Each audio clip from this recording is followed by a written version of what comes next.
Bismillahirrahmanirrahim. Alhamdulillah, hadirin sekalian, jamaah Masjid Baitur Rahmah, ibu-ibu dan bapak-bapak, teman-teman dan adik-adik sekalian, yang semoga kita bersama, saya dan antum semuanya, senantiasa mendapatkan pertolongan dari Allah, taufik dan hidayah dari Allah, agar kita senantiasa istiqomah di dalam menjalankan ketaatan demi ketaatan dalam rangka menjemput kematian dalam keadaan husnul khatimah. Amin. Salawat beriring salam semoga tercurahkan kepada uswah kita, suri tauladan kita, Nabi besar, Nabi agung, An-Nabi Muhammad sallallahu alaihi wasallam. Hadirin sekalian, di malam hari ini kita akan menyampaikan tentang bagaimana persiapan seorang muslim untuk menyambut bulan yang penuh dengan ampunan. Jadi kalau kita buka kitab-kitab para ulama tentang Ramadan, semuanya sama. Garis besarnya Ramadan itu cuma satu, ampunan. Maka Ramadan itu ada banyak sekali ampunan. Maka sampai dibilang raghima anfuh, dibaleni sama Nabi sampai 3 kali. Celaka, dan celaka. Dijelaskan oleh para ulama kenapa celaka itu diulang sampai 3 kali. Karena disebutkan celaka di dunia, celaka ketika wafat, dan celaka ketika bangkit di hari kiamat. Na'udzubillah min dzalik. Siapa yang celaka itu? Man adraka Ramadana wa lam yughfar lidzunubi. Orang yang ketemu bulan Ramadan tapi setelah Ramadannya pergi, dosanya belum diampuni. Nah, maka agar kita terjauhkan dari celaka yang semacam itu, kita perlu persiapan. Dan mohon maaf, pengajian semacam ini dengan tema seperti ini terulang. Tapi tidak masalah, karena sesuatu yang terulang tiap tahun itu terkadang rasanya berkurang. Maka dalam pepatah Arab dikatakan kathratul ilmas tumitul ihsas. Orang kalau sering interaksi rasanya mati. Kalau terlalu sering interaksi, maka rasa itu sedikit demi sedikit akan berkurang. Contoh yang paling gampang begini. Kita yang umroh itu boleh jadi tidak semudah yang orang bayangkan. Bisa jadi nabung setelah 10 tahun baru bisa umroh. Sampai sana, lek gak sholat nang Masjid Nabawi atau Masjidil Haram perasaan koyo eman. Betul apa enggak? Sementara orang sana yang tokonya di situ, tiap hari di situ, itu bahkan perasaan hanya kepingin masuk ke dalam masjid saja bisa jadi sudah hilang. Kenapa? Karena terlalu sering interaksi, jadi gak ono spesialnya gitu loh. Nah, sama seperti Ramadan, jangan sampai, hati-hati betul. Jangan sampai karena kita ini sudah 20 kali poso, bahkan sudah 25 kali. Ini yang usia 50, sudah berapa kali puasa Ramadan? Coba. Ya sudah 35 tahun lebih, ya bilanglah 40 tahun ya kalau dia puasa mulai usia 10 tahun. Nah, yang khawatirnya kita dengan semakin banyaknya puasa, kita ketemu Ramadan itu merasa, alah poso ya mek ngono tok. Nah, ini bahaya ini. Kenapa bahaya? Allah Ta'ala berfirman, wa may yu'azzim sya'airallah fa innaha min taqwal qulub. Orang itu kalau memuliakan, mengagungkan gatekni, panjenengan ngerti gatekni ya? Sesuatu yang oleh Allah dijadikan syiarnya Allah, maka itu ciri orang tersebut hatinya bertakwa. Tapi kalau kemudian mendapati syiar-syiarnya Allah, Jumat podoai, posoan podoai, masuk bulan suci Dzulqa'dah, Dzulhijjah, Al-Muharram, Rajab, gak ada bedanya. Ketika ada syiar-syiar Allah yang semacam itu, kemudian hati kita ini gak horeg. Ngerti horeg? Sudah mulai melandai sekarang ya. Ternyata hati kita ini tidak ada getaran, maka kita perlu waspada. Jangan-jangan tidak ada getaran ketika mendapati sesuatu yang merupakan syiarnya Allah, tidak punya getaran. Jangan-jangan hati kita sudah kehilangan takwa kepada Allah. Nah, maka dengan itu, dengan seringnya kita masuk ke bulan Ramadan, maka jangan sampai rasa itu hilang. Bagaimana caranya? Ya diadakan acara semacam ini, terus dipanasi maneh, disemangati lagi. Kalau baterai HP di charge ulang, supaya apa? Kembali kita itu kerosok kalau Ramadan itu spesial. Bahkan tidak jarang di sekitar kita ini Pak, meni Ramadan sik keteruh bengiki. Tuh terawih. Bayangin. Dan mohon maaf, ada. Saking apa? Saking nggak pedulinya. Nah, orang itu tidak peduli karena dia tidak ngerti. Ada berlian jatuh, dia tidak ngerti kalau itu berlian. Dikira pecahan piring. Oh, apa pecahan piring? Gua. Kenapa? Tidak ngerti. Coba dia ngerti, diambil, disimpan, dirawat, dieman-eman, dijogo. Karena dia ngerti. Nah, maka pengajian seperti ini insya Allah kembali membangkitkan biar kita ini ngerti. Nah, sekarang nomor 1 jamaah mengenai amalan Sya'ban. Mengenai amalan di bulan Sya'ban. Karena kalau kita ngomong Rejab, nun sewu nggih, sampun telat. Sudah apa?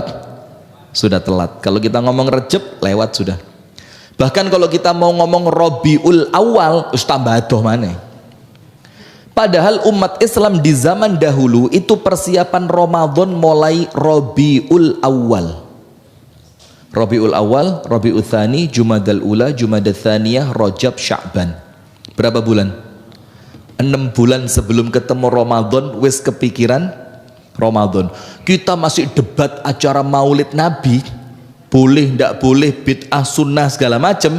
Itu orang sing serius ketemu Ramadan wis gak ngurus Allahumma balighna Ramadan. Itu kalau ngomong Rabiul Awal wis tambah kadoan. Rejab kemarin ya mudah-mudahan kita ngeh. Rejab itu bulan suci. Rejab itu kok Rejab ya? Rojab. Ya, kebawa lidah panjenengan ini. Rojab itu bulan suci. Rojab itu bulan paling apes untuk persiapan Ramadan. Arti terlambatnya seseorang untuk supaya Ramadannya sukses, sak telat-telate itu mulainya Rejab. Maka Imam Ibnu Rajab dalam kitab Lataiful Ma'arif mengatakan Rajab bulannya menanam benih, Sya'ban sekarang wancine nyiram, Ramadan tinggal panen. Maka kata Ibnu Rajab, orang kalau ndak nanam di Rejab, ndak nyiram di Sya'ban, Ramadan mau panen apa? Nah, itulah yang menjadikan di tempat kita ini Ramadan tidak sebulan, seminggu atau 10 hari tok. Baitur Rahmah, jamaah tarawih bagaimana? Awal, tengah, akhir? Full. Masya Allah. Ini tempatnya wali-wali Allah di sini, jelas ini aulia semua ini. Nah, tapi keumuman, dan kita tidak menutup mata dari fenomena semacam ini, itu meriah hanya di 3 hari pertama. Masuk hari keempat wis kesel kabeh.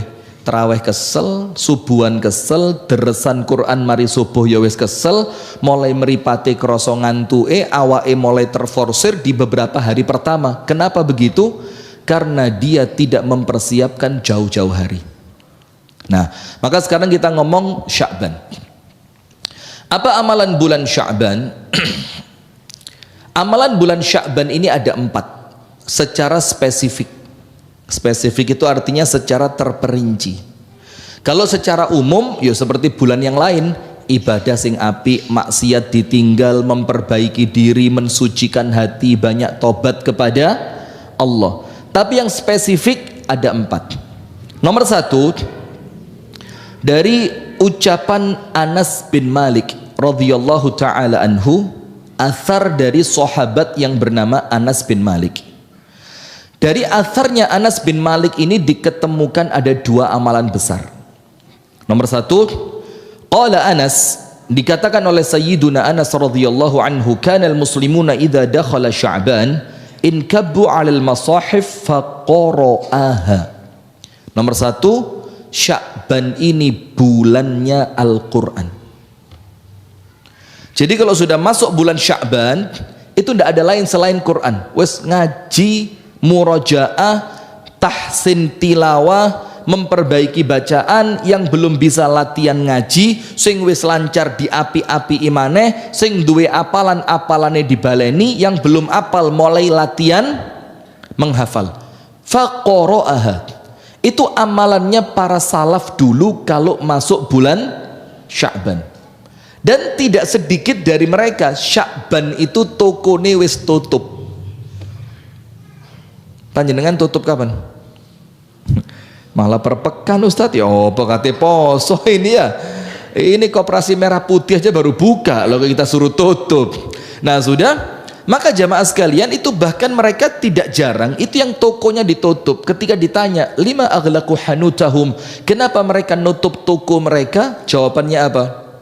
Mereka mau fokus dengan Al-Quran supaya nanti Ramadan lidahnya sudah, bahasa Jawa nih, lanyah, lidahnya sudah lancar. Jadi itu yang pertama di bulan Sya'ban, banyak membaca dan interaksi dengan Al-Quran. Amal kedua, ini mohon maaf, ini mungkin yang jarang kita tahu, ataupun kalau sebagian dari kita tahu, mungkin mengamalkannya itu pengamalannya rendah sekali. Apa itu Pak?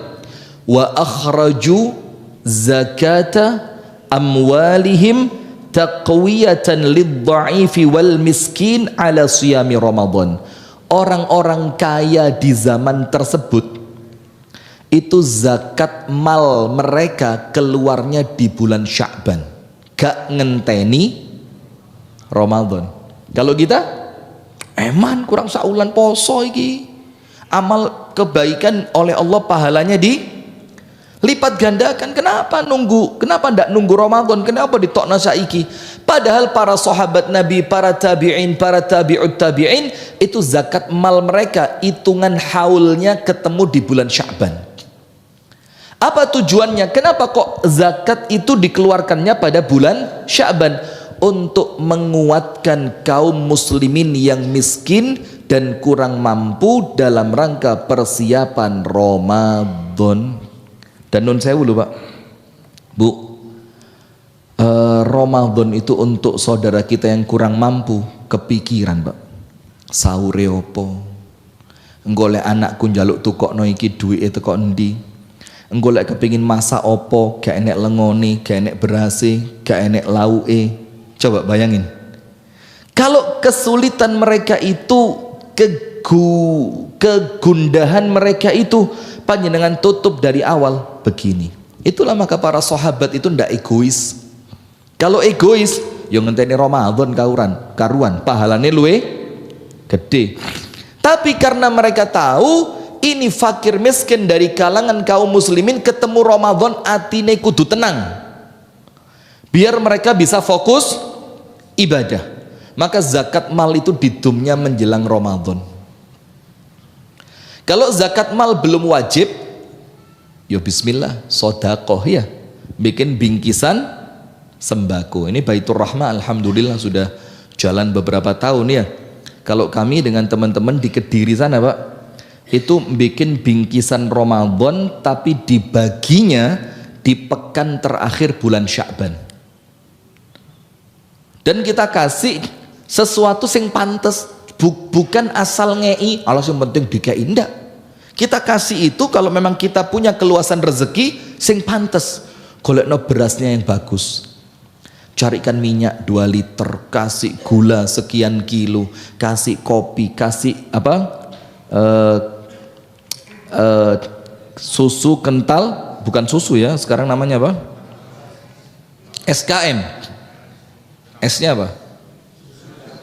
Padahal genek susu nih itu ya. Es itulah. Kasih susu kental manis. Dan nun sewu nggih, saya nyebut merek, tapi ini untuk contoh saja. Karena rumah-rumah itu ada anak kecil, kasih Milo, kasih Energen, kasih susu coklat. Yang sekiranya anak-anak kecil itu ketika mendapatkan itu, sahurnya mereka semangat. Itu loh Pak, orang Islam itu. Gak egois. Tapi sayangnya kita ini lebih egois dengan pahala ngenteni Ramadan. Nah, bagi sebelum Ramadan dikhususkan orang-orang yang kita kenal ahli ibadah. Khusus lagi orang yang kita kenal ahli ibadah dan di rumahnya ada anak-anak kecil. Anak kecil itu ketemu Ramadan request buko. Iya apa ndak? Bu, engkau bukone njaluk ayam goreng. Bu, engkau bukone gaek ning dadar gulung. Bu, engkau bukone gaek ning. Nah, itu kalau orang tuanya kurang mampu, nelongso Pak, anaknya baru latihan poso, kepingin buka opo, bapak ibu gak iso nukok nih. Nah, itu caranya orang Islam itu. Jadi yang kedua, zakat malnya dikeluarin. Apa tujuannya? Supaya nanti bingkisan yang panjenengan beri, kalau mereka gunakan sahur, mereka gunakan buka puasa, maka semua aktivitas Ramadan mereka panjenengan keduman pahalani. Kenapa? Sahurnya pakai beras panjenengan, gorengnya pakai minyak panjenengan, kasih telur, kasih ya dibungkusi duit lah sak pantese ya. Ditaruh amplop gitu sak pantese. Tujuannya apa? Ya untuk keperluan mereka. Mungkin beli listrik, ya, token listrik, mungkin gas, LPG, ya seperti itulah. Itu dua amalan dari athar Anas bin Malik. Amal yang ketiga tentang bulan Sya'ban.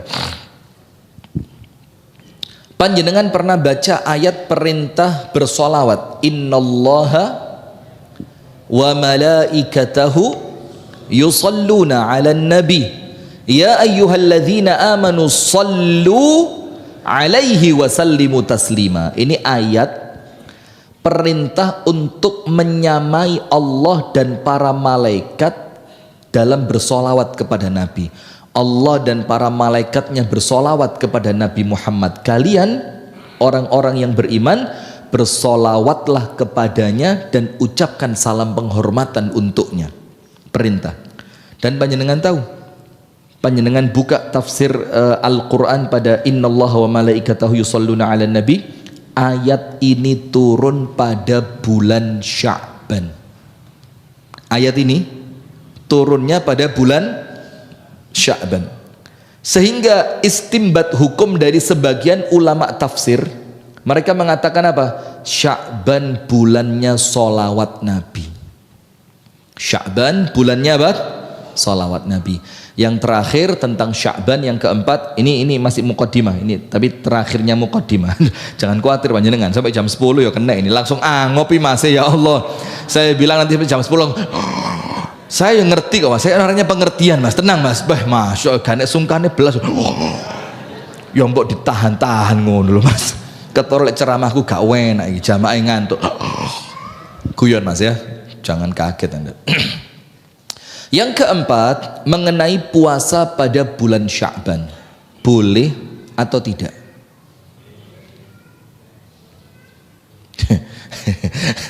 Masya Allah.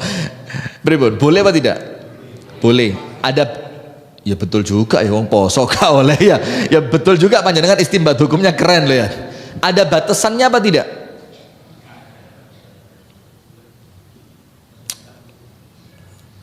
Tidak boleh. Nah ini loh pentingnya ilmu kan. Jadi yang awalnya lupa belum ngerti menjadi ngerti. Ada satu hadis dari Ibunda Aisyah radhiyallahu taala anha wa ardhaha. Ibunda Aisyah mengatakan, maka Nabi sallallahu alaihi wasallam yasumu aktsara fi syahrin min Sya'ban. Tidak pernah Nabi Muhammad itu puasa dalam satu bulan yang sunnah selain wajib yang lebih banyak dibandingkan puasanya Nabi pada bulan Sya'ban. Berarti dibanding bulan-bulan yang lain selain Ramadan, puasanya Nabi paling banyak di bulan apa? Sya'ban. Kemudian ditanya, kenapa panjenengan poso di bulan Sya'ban? Padahal Sya'ban bukan bulan suci, Sya'ban juga bukan bulan spesial. Padahal bulan sucinya saat durunge Sya'ban yaitu Rajab. Kenapa kok malah lebih banyak Sya'ban dibanding Rajab puasa panjenengan? Napa jawabannya Kanjeng Nabi? Syahrun yaghfulu anhu annas. Karena Sya'ban ini bulan banyak manusia lalai.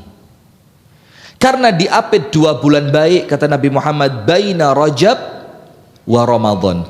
Karena Sya'ban ini diapit Rajab bulan suci, Ramadan bulan wajibnya puasa. Maka tengah-tengahnya Sya'bannya banyak orang apa? Lalai. Apa kata Rasulullah? Saya tidak mau lalai seperti mereka, maka saya akan banyak puasa. Tapi ada hadis batasan. Apa batasannya?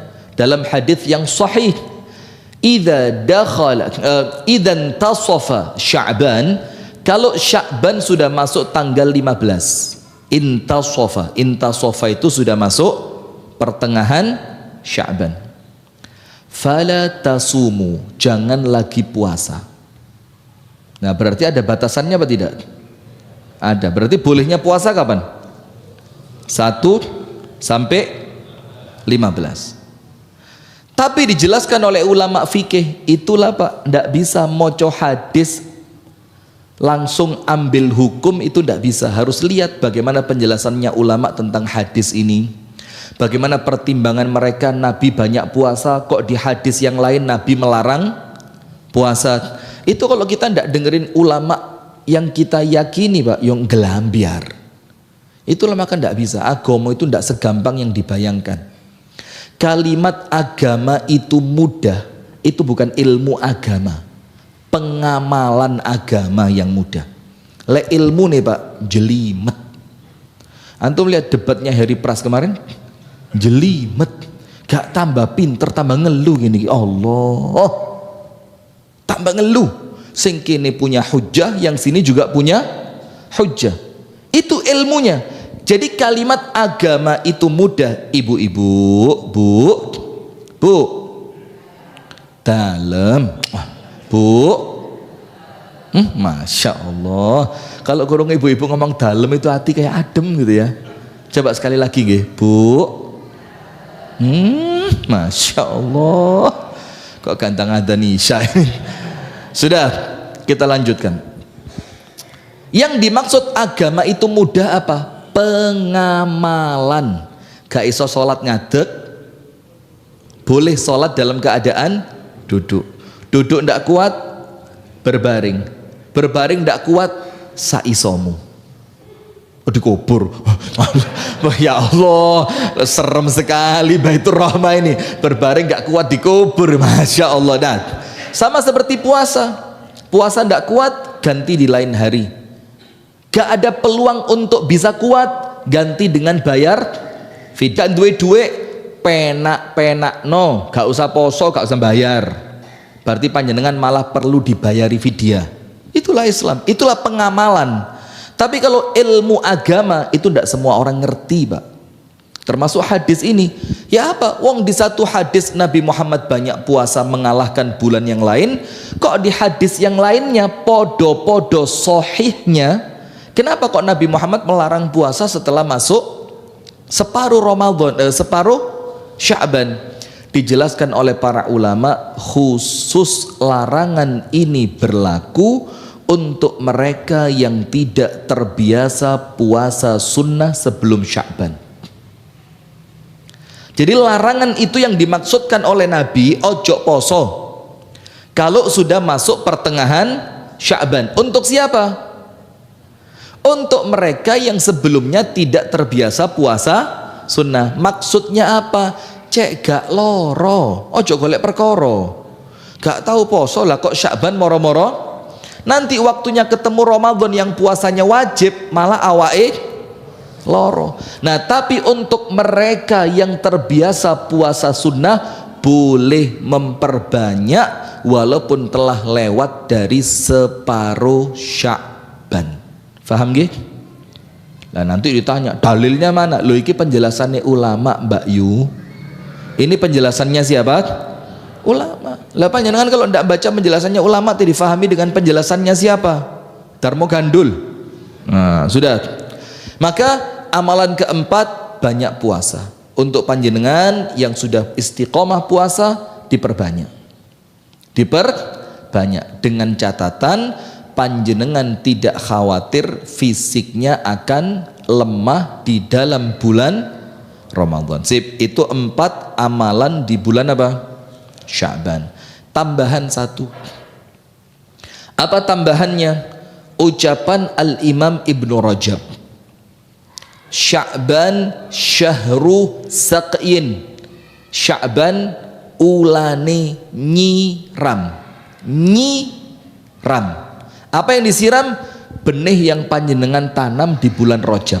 Nah, maksudnya nanam benih itu apa? Ya kudu tanduran. Maksudnya adalah ketika Anda masuk bulan Rajab, amal yang panjenengan angen-angen akan panjenengan amalkan di bulan Ramadan itu mulai dilatih semenjak bulan Rajab.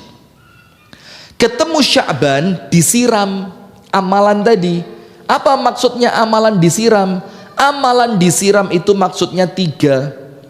Diperbaiki, diperbanyak, diistiqomai. Diperbaiki, diperbanyak, diistiqomai. Tujuannya apa? Biar berkembang. Nanti Ramadan metu uwohe kari di panen. Anda tinggal panen tahajud, panen baca Quran, panen sodakoh, panen wiritan, panen iktikaf di masjid, panen silaturahim. Kenapa? Orangnya sudah membentuk habit. Nggak ngerti Anda. Nggak ngerti. Bahasa saya berat memang. Nggak semua warga Malang ngerti itu, nggak semua. Membentuk apa? Habit. Habit itu apa?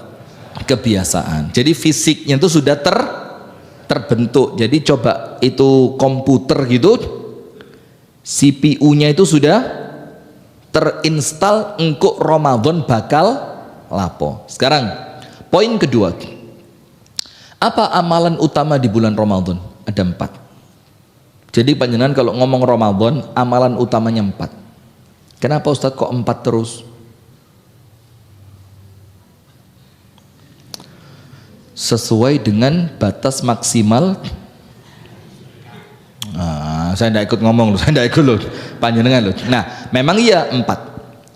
Amalan yang pertama, amalan utama di bulan Ramadan yang harus dibiasakan mulai sekarang supaya nanti amalan itu gak keteteran. Nomor 1, tentu yang wajib dulu. Apa? Puasa.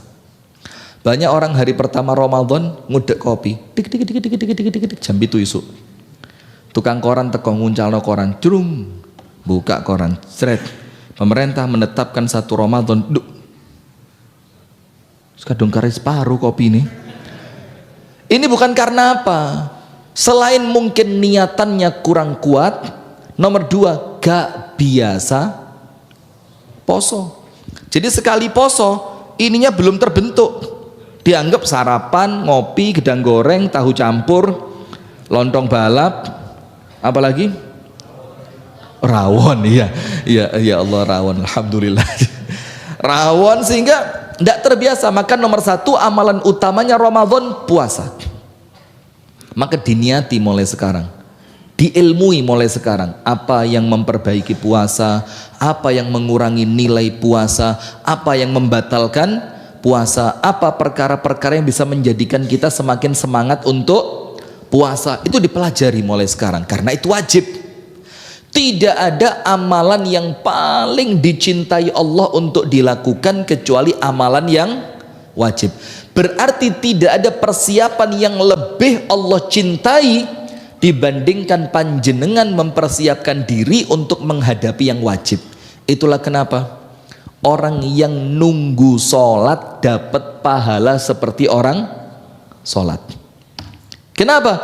Karena dia persiapan untuk menghadapi yang wajib. Maka persiapannya itu istimewa.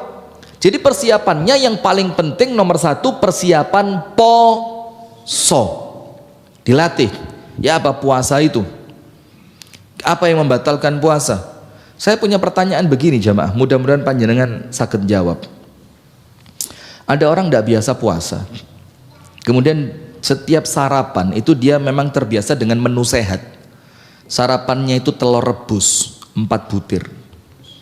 Pas hari pertama puasa, lali lek poso nggodhog endog. Telur pertama dimakan wis rodok kesereten, telur kedua tambah rodok kesereten, telur ketiga pas telur keempat gak iso ambekan. Kuningnya ya apa? Kuning telur. Nyereti kan? Lah kok pas dia kesereten seperti itu baru eling lek dhek poso. Boleh minum apa ndak?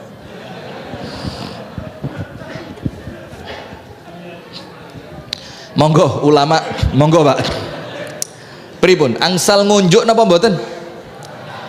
Loh, ya apa ceritanya orang puasa kok angsal minum? Dari lah apa ngene iki lho, Masya Allah. Lo dibilang ilmu yang paling wajib itu ilmu tentang ibadah wajib, lah sekarang boleh minum? Boleh. Lo poso. Boleh apa ndak?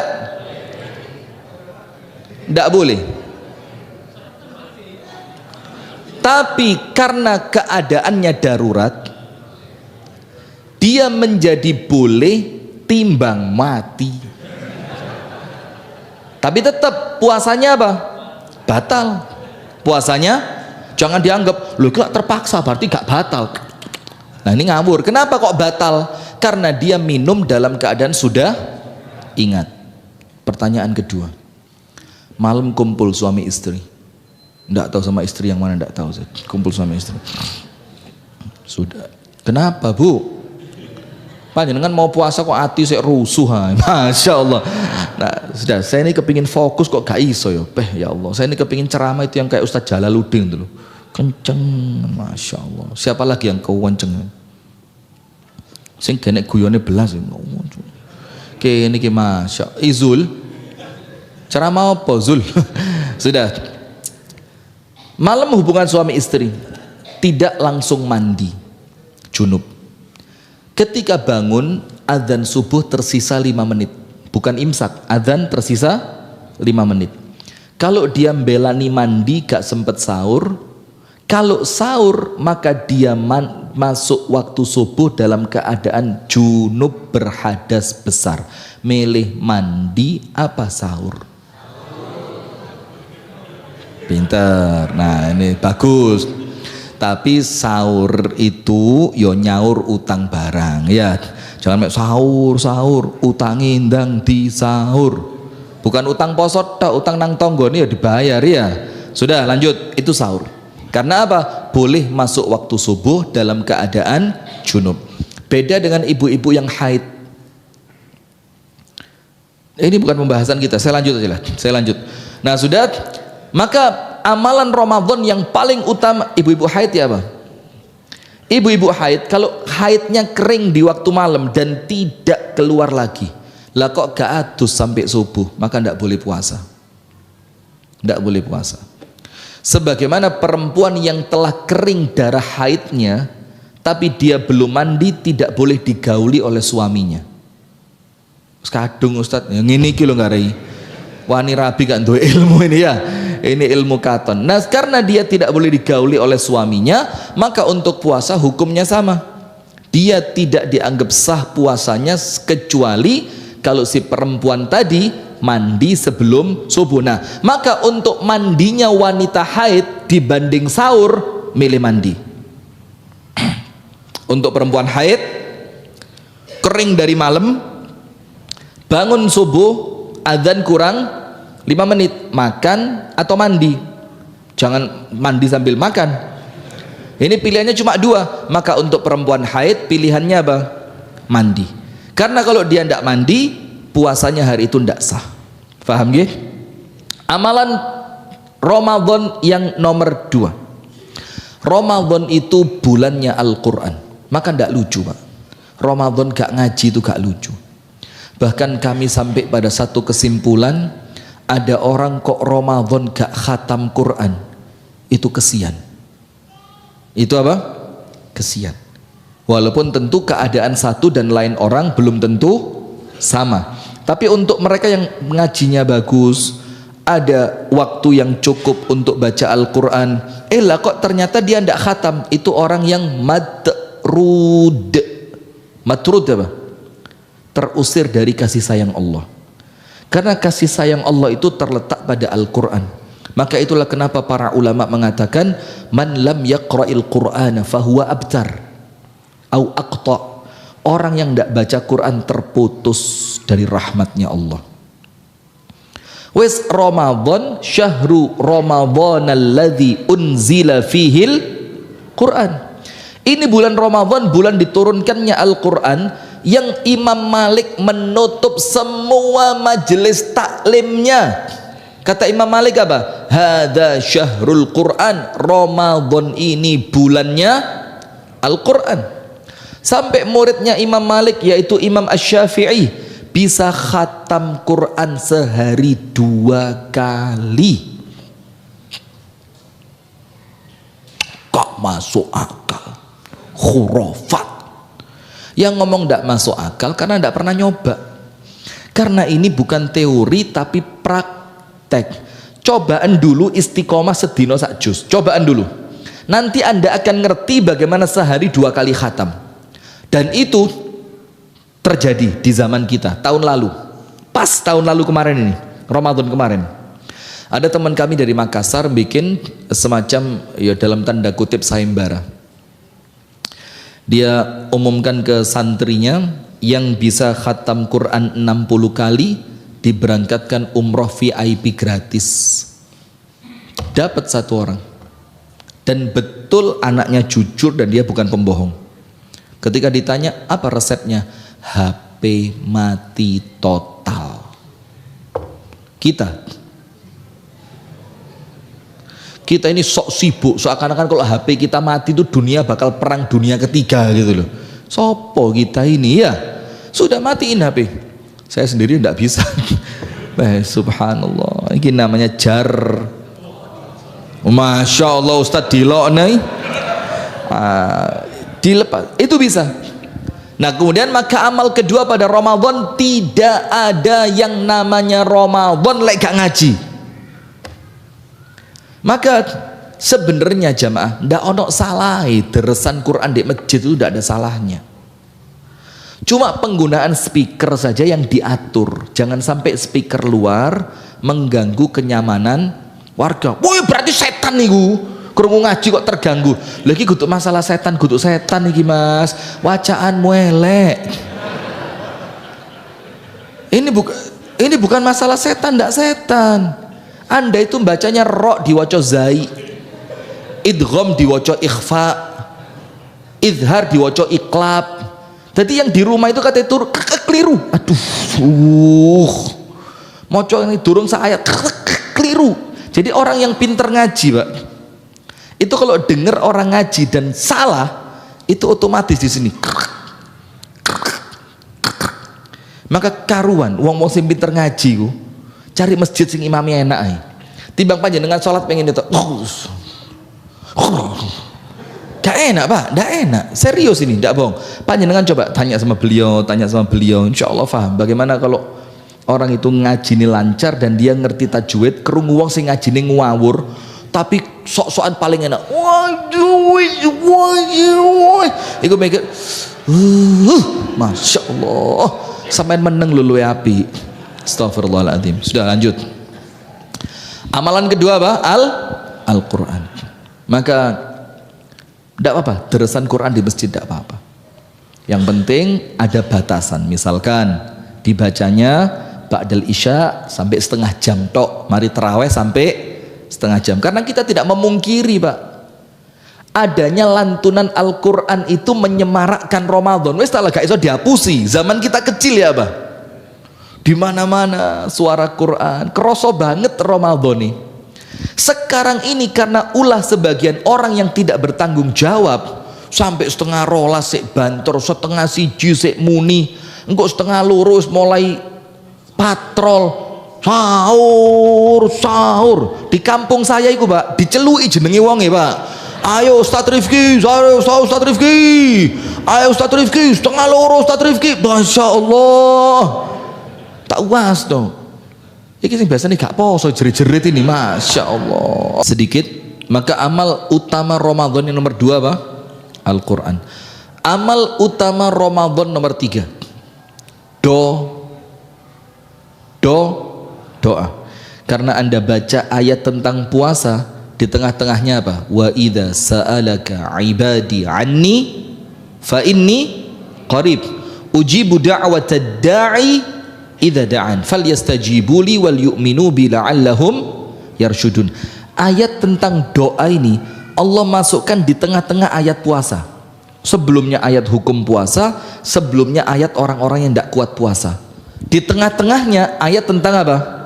Doa. Maka Al-Imam Al-Hafidh Ibnu Katsir mengatakan wa hadza sirrud du'a'i fi Ramadan. Inilah rahasia doa di bulan Ramadan. Sepanjang puasa doa mustajab. Ketika sahur masuk sepertiga malam yang terakhir doa juga mustajab. Ketika berbuka puasa ada doa yang mustajab, dan di setiap malamnya ada orang-orang yang doanya oleh Allah tidak ditolak. Itulah doa pada bulan Ramadan. Dan yang keempat, yang terakhir, Ramadan itu amal utamanya adalah sedekah. Maka antum tahu hadisnya kan, Nabi Muhammad kalau masuk Ramadan semakin dermawan. Padahal sebelum Ramadan Nabi Muhammad itu manusia yang paling dermawan, lebih dermawan ketika masuk Ramadan, dan lebih-lebih lagi kedermawanannya ketika masuk 10 hari yang terakhir, sampai sedekahnya itu karihil mursalah, seperti angin yang bertiup. Maksudnya apa? Gak milih-milih, roto kabeh intuk. Dan ini untuk kita berat, karena kita ini menjelang Idul Fitri, itu kita menganggap kebutuhan semakin banyak. Dan antum tahu sedekah paling utama itu apa? Justru pas antum lagi butuh-butuhnya duit. Ta'mulul ghina wa takhshal faqr. Itu sedekah paling utama. Ketika panjenengan lagi kepingin sugih, dalam artian apa? Lagi butuh-butuhe duit, dan panjenengan lagi takutnya melarat, lah kok imannya berbicara, sret, langsung sedekahkan. Bukan ini masih Sya'ban, ini Ramadan. Saya bilang Ramadan Pak Muhammad ya. Sudah, sekarang jamaah penutup. Terus bagaimana Ustadz menghadapi ampunan pada bulan Ramadan biar kita katut dapat ampunan dari Allah? Nomor 1, di bulan Ramadan ada berapa ampunan?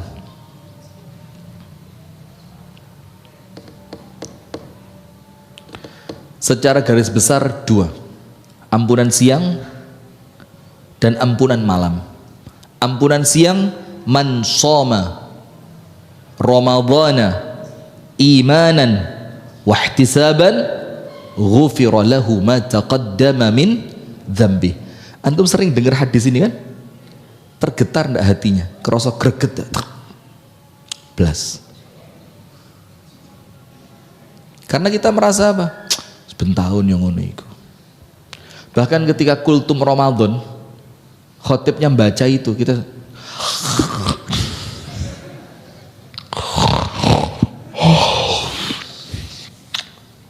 kayaknya hadis liyane ta. Hadis panggah. Loh, justru hadis itu lek anyar malah medeni, Pak. Loh, hadis itu yang bener ya kayaknya hadis liyane ta, itu malah bener. Loh, kalau anyar panjenengan mau produksi hadis gitu kan enggak mungkin. Nah, tapi kemudian yang menjadi tanda tanya besar pada hadis ini, kenapa terkesan hadis ini untuk kita enggak ada getarannya sama sekali? Orang yang puasa Ramadan Allah ampuni dosanya semuanya yang telah lalu. Kok terkesan kita itu kayak gak butuh ampunan, kayak gak duwe dosa, kayak orang yang kemudian jual mahal dengan ampunannya Allah. Loh, padahal Allah Ta'ala kalau mau ndak mengampuni kita gampang.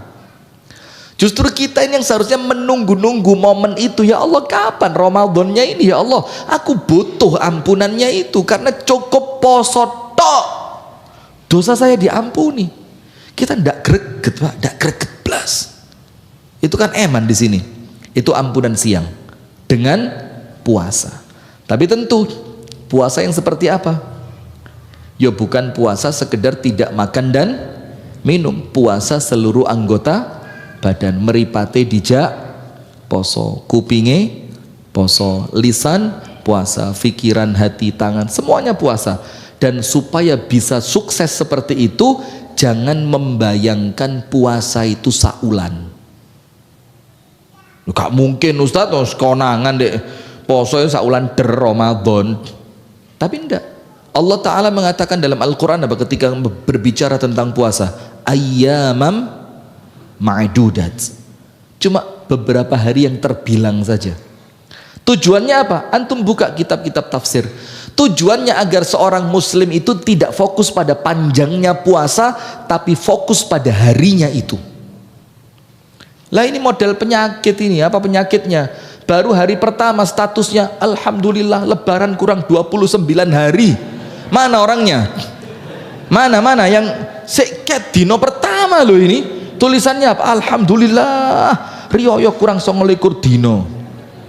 Nanti siang masang status es teh sing ese kebek gelase kemeringet, terus diudek sing muni di status klidik, terus diminum sing ndek gulu klak. Ini syaitan dalam bentuk manusia ini. Astagfirullahaladzim.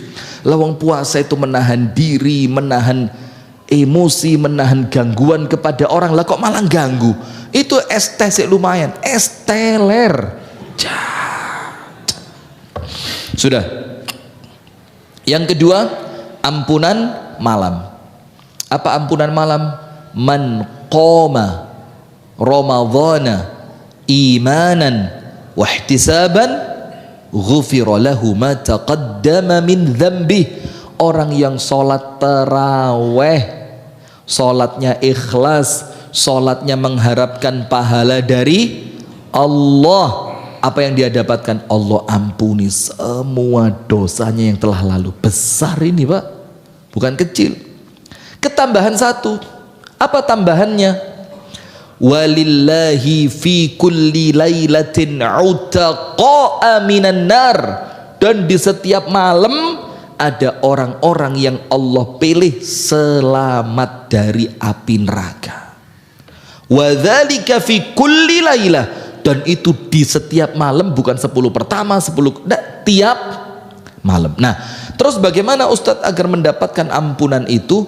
2 syaratnya. Nomor 1, kroso duso akeh. Jadi kita ini rumongso. Antum tahu enggak? Di depan rumah ada pot bunga. Yang satu di luar, satu di dalam.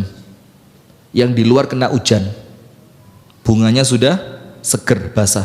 Yang di dalam tidak kena hujan. Kalau panjenengan nyiram sore-sore, yang disiram yang mana? Yang basah apa yang kering?